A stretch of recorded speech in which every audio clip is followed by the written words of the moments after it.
Je suis musulman et je suis né d'un père musulman et d'une mère catholique. Mais dans la famille, on a une grande diversité de religions.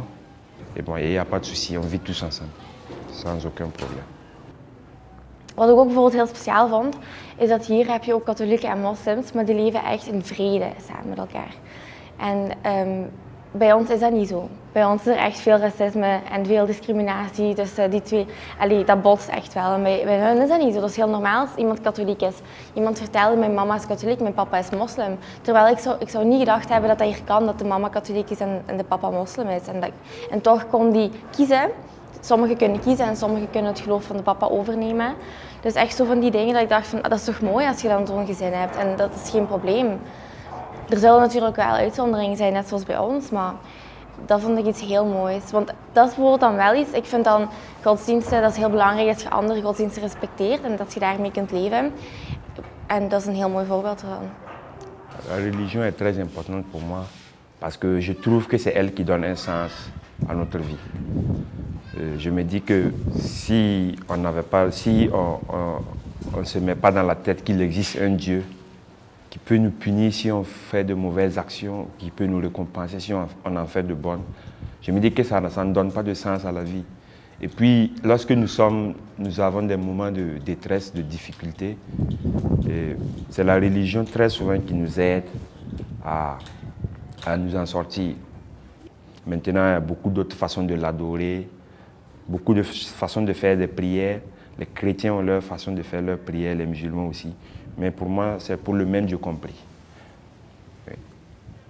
Geloof betekent voor mij eigenlijk kracht en een hele grote bron van energie en liefde. Want wat ik dan allemaal heb geleerd uit mijn geloof, heeft er ook voor gezorgd dat ik me anders gedraag tegenover mensen. Dat ik het heel belangrijk vind hoe mensen zich voelen. En dat ik het heel belangrijk vind om voor mensen op te komen. En dat heeft allemaal te maken met mijn geloof. Dus ik denk dat ik al mijn belangrijke levenslessen uit mijn geloof heb geleerd. En ook, het is niet omdat ik zeg dat ik vooral van binnen geloof, dat het niet betekent dat ik niet achter de rituelen sta. Want ik vind dat heel mooi als mensen 5 keer per dag bidden. Dat zorgt ervoor dat jij een ritme in je leven krijgt. En dat is eigenlijk een vorm van een bezinning en dat is een vorm van tot je eigen komen. Ik vind het ook heel mooi als mensen een hoofddoek dragen. Als je dan zegt, ja, voor mij is het uiterlijk niet belangrijk en voor mij gaat het om het innerlijk. En dat is het idee achter bijvoorbeeld een hoofddoek. Zo van die dingen vind ik dan heel mooi als ik erover nadenk en ik sta er ook volledig achter. Maar ik denk dat iedereen dat mensen er niet zoveel van kennen en dat het heel verkeerd wordt geïnterpreteerd, waardoor mensen de schoonheid erachter niet zien. Dans la vie, il y a certaines épreuves qui sont très compliquées à vivre. Souvent les échecs, quand on prépare un examen par exemple et que pendant tout un an on prépare un examen et qu'on parle de rater, d'échouer, il faut quelque chose comme la religion pour nous permettre de garder espoir. Parce que ça fait quand même assez mal, je sais de quoi je parle. Donc la religion est une source d'inspiration. Le sport aussi, notamment le basketball, c'est mon sport préféré. J'y joue depuis longtemps et j'espère même faire une carrière professionnelle dans le basket. Donc c'est une source de motivation effectivement pour moi. Il y a aussi ma famille. Parce que j'ai envie d'être une raison de fierté pour eux. Ma maman notamment, qui se bat, qui se sacrifie pour moi tous les jours. J'en suis conscient et j'aimerais qu'un jour, elle soit fière de moi. En ik zou ook niet, als mensen dan zeggen, hoe weet jij dat er een God is? Voor mij is er geen God.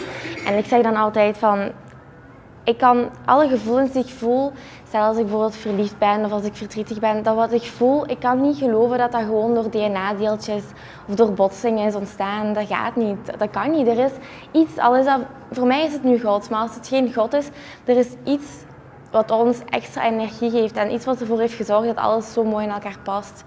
Ik kan niet geloven dat dat gewoon is ontstaan uit zichzelf en door de apen. En dat is niet, daar kan ik niet over, dat gaat niet. Terwijl ik ook wetenschappen studeer en ik vind dat dat bij elkaar aansluit. Wetenschappen en godsdienst, dat sluit bij elkaar aan. Het is niet, als je in de wetenschap gelooft, dat je niet in een godsdienst gelooft. Dat is juist iets wat samenhoort. Les jeunes qui étaient avec moi m'ont dit qu'ils sont aussi catholiques, mais qu'ils ne sont pas pratiquants.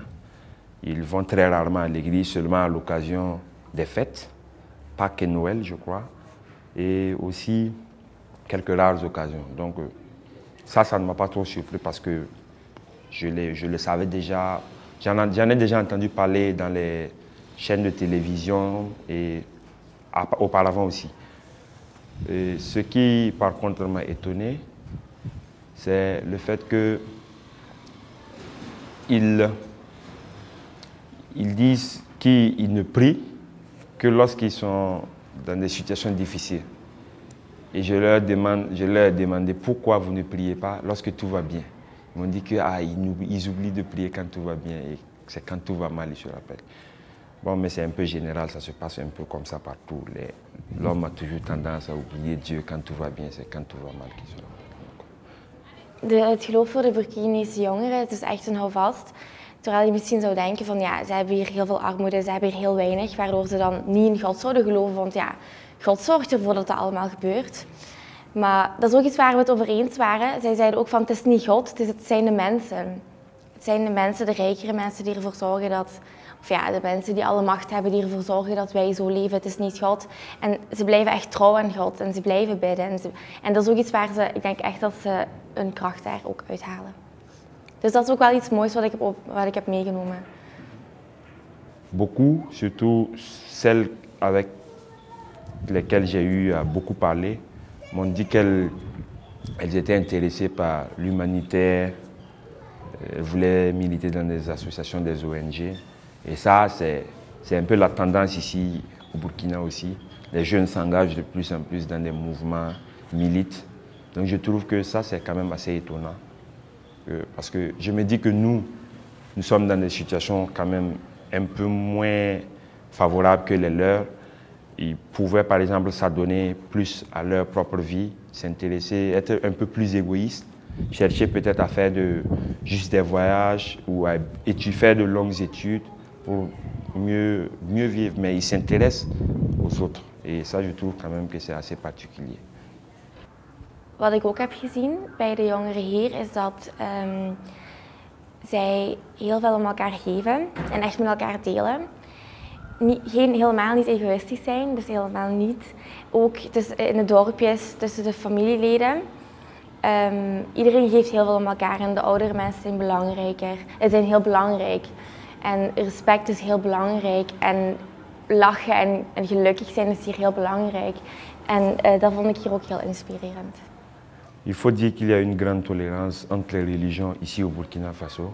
Les jours des fêtes, par exemple, la Tabaski qui est une grande fête musulmane ou le Ramadan qui sont des fêtes musulmanes, on ne sent pas une différence. Les catholiques, les chrétiens en général, tout le monde fête. Et lorsque c'est la Noël ou Pâques, tout le monde fête aussi. Ça fait que finalement, on ne sait pas qui est musulman, qui est catholique. On ne fait pas de séparation. En fait, on traite tout le monde sur le même pied d'égalité. La religion ici est un facteur d'union et elle ne divise pas les gens en fait.